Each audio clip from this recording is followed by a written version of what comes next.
pour le papa d'Ali et époux de la sportive Estelle Mosselli. Le boxeur français Tony Yoka a été suspendu 1 an avec sursis par la Fédération française de boxe pour des manquements à la réglementation antidopage, a appris mardi 6 mars l'AFP de son avocat, Arnaud Péricard, confirmant une information de l'équipe.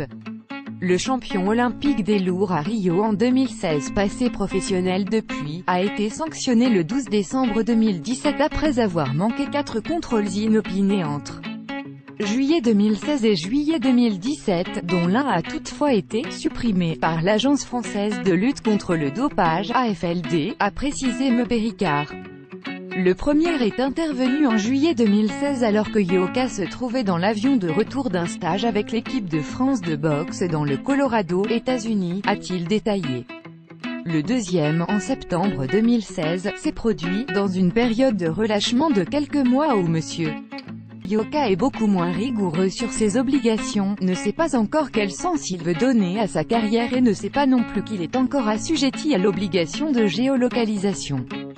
Début 2017 puis en juillet de la même année, les contrôleurs se sont rendus au domicile français du boxeur alors que celui se trouvait aux États-Unis, où il s'entraîne désormais la plus grande partie du temps.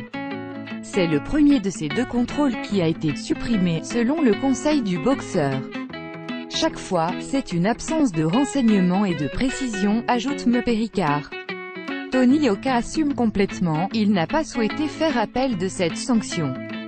Il a dit, ça m'apprendra, je n'avais qu'à être plus diligent, cette suspension, assortie d'un sursis, n'empêchera pas la tenue de son prochain combat, le 4e chez les pros, prévu le 7 avril au Palais des Sports de Paris face à l'ancien champion de France des poids lourds, Cyril Léonet, a indiqué son diffuseur, Canal. Pour 3 manquements à des contrôles inopinés pendant une période de 12 mois consécutifs, le Code mondial antidopage prévoit une peine de 24 mois de suspension ferme qui peut être réduite de moitié en fonction du degré de la faute, bien supérieure donc à celle dont a écopé Yoka. L'AFLD, dont le secrétaire général Mathieu Théorane, contacté par l'AFP, s'est refusé à tout commentaire, donc prendre une sanction plus sévère. Une décision du Conseil constitutionnel du 2 février impose, en effet, à l'AFLD de se saisir de ce dossier.